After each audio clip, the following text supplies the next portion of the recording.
Politicians, hey? They're like that one cousin at the braai who tells the most unbelievable stories. You know the one. He swears he once tackled a lion to get his Boer back. The story is so wild, so dramatic that for a moment you almost believe him. It's exciting. It's emotional. And that's exactly what some politicians do. But instead of Boer Wars, they're talking about crime. They cook up a story that's so spicy it makes your eyes water, and they serve it up hot, hoping you'll swallow it whole without checking the ingredients. It's a powerful trick, because fear is a seasoning that makes even the blandest lie taste like something you should pay attention to. A classic example of this is the whole white farmer genocide narrative in South Africa. You've probably heard it. It's been shouted from rally stages and tweeted from very, very powerful phones across the ocean. Former US President Donald Trump, for instance, has been very vocal, claiming that a genocide is happening. He even welcomed a group of 59 white Afrikaners to the US as refugees in May 2025, based on this idea. The story is simple and scary.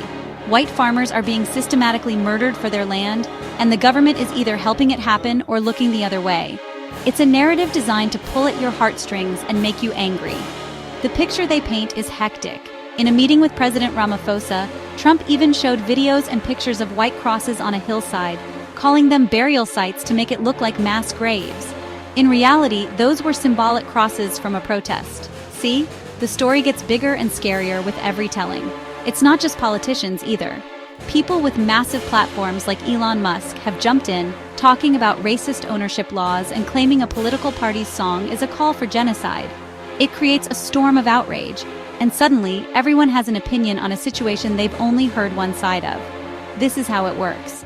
The story needs a hero, the supposedly persecuted group, a villain, often the government or another racial group, and a crisis, the so-called genocide. It's a perfect recipe for a political blockbuster. In South Africa, you even have Julius Malema and the EFF singing Shoot the Boer, a song that, while a court says isn't a literal command, definitely throws petrol on the fire.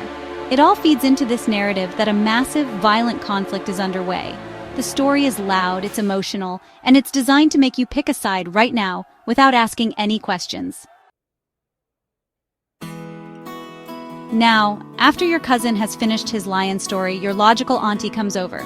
She wasn't there, but she knows a thing or two about lions. She starts asking questions. What kind of lion? Where was this? Did you get a photo? Suddenly, the story starts to fall apart.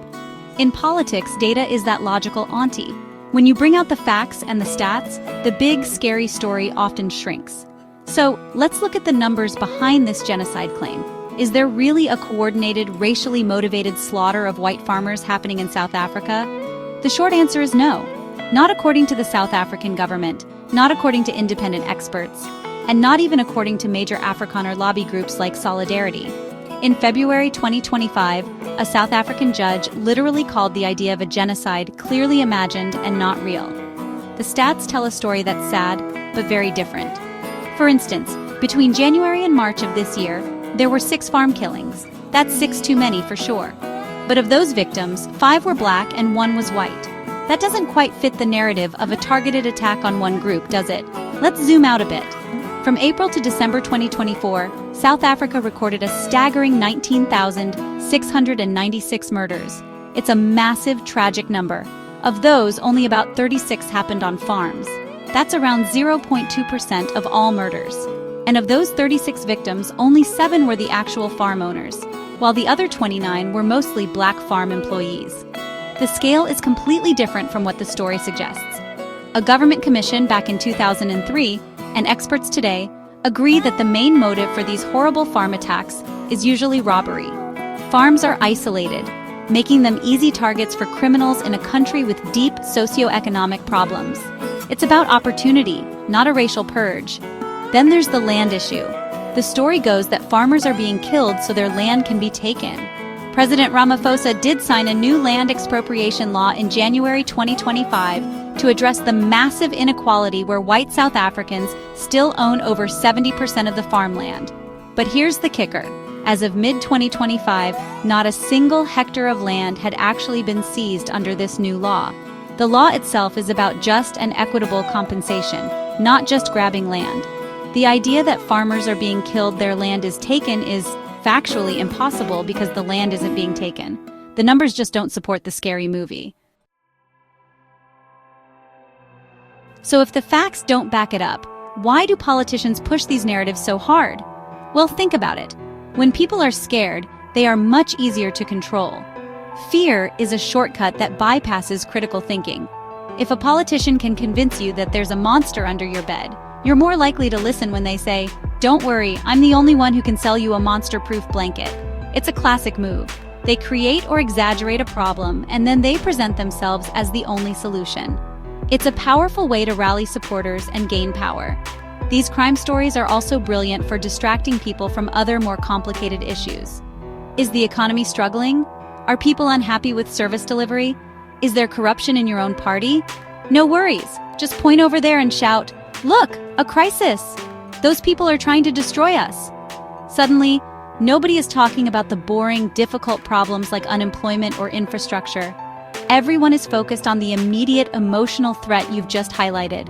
It shifts the entire conversation, and the politician who controls the conversation often controls the outcome.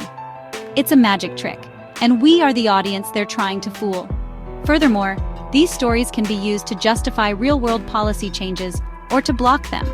In the US, the white genocide narrative was used to justify a special asylum program. In South Africa, the fear of crime is often used to argue for harsher laws or to resist social changes like land reform. The Democratic Alliance, for example, is challenging the new land law in court. By framing land reform as a precursor to violence and theft, opponents can build a powerful case against it, even if the facts say otherwise. Fear becomes a political tool to shape laws and maintain the status quo. Ultimately, it all comes down to votes and influence. In an election, the candidate with the simplest, most emotional message often has an advantage. "They are coming for you, but I will protect you" is a much easier slogan to sell than a nuanced 20-point plan to fix the economy. By creating an US versus them mentality, politicians can solidify their base and motivate people to turn up on election day. They divide people into camps, the fearful and the feared, and position themselves as the champion of one side. It's a cynical game, but it has proven to be incredibly effective throughout history. So, what are we, the ordinary citizens, supposed to do? It feels like we're stuck in a theater watching a horror movie we didn't choose, with politicians holding the remote control. The first and most important step is to simply be aware that this is a game that gets played. When you hear a politician telling a story that makes you feel incredibly scared or angry, take a breath. Ask yourself, who benefits from me feeling this way? Is this story being used to sell me something? A policy, a candidate, or just plain old hatred? Recognizing the strategy is half the battle. The next step is to become your own fact checker. It sounds like a lot of work, I know, but it's easier than ever. We have the whole internet in our pockets. Don't just share the first shocking headline you see. Look for the original source. Check out reports from multiple reliable news outlets, not just the ones that confirm what you already believe. Look for the data. Who is reporting the numbers? Are they an independent body, a government agency, or a political lobby group? A little bit of digging can often reveal that the scary monster is just a shadow on the wall. It's also crucial to listen to the people who are actually living the reality, not just the politicians who are talking about it. In the case of South African farms, listen to what different farming unions, both black and white, are saying. Listen to crime statisticians and sociologists. They often paint a much more complex and less sensational picture. Their voices might not be as loud as a politician shouting on a stage, but they are often much closer to the truth. We need to actively seek out these nuanced perspectives instead of just consuming the junk food of political outrage that's fed to us. In the end, a healthy democracy depends on citizens who think for themselves. It relies on us to be critical consumers of information, to question authority, and to demand evidence for the claims made by those in power. It's our job to be the logical auntie at the braai. It's easy to get swept up in the emotion and the drama, but we have a responsibility to ourselves and our communities to seek the truth. So the next time a politician tries to sell you a scary story, just smile, ask to see the numbers, and refuse to be taken for a ride.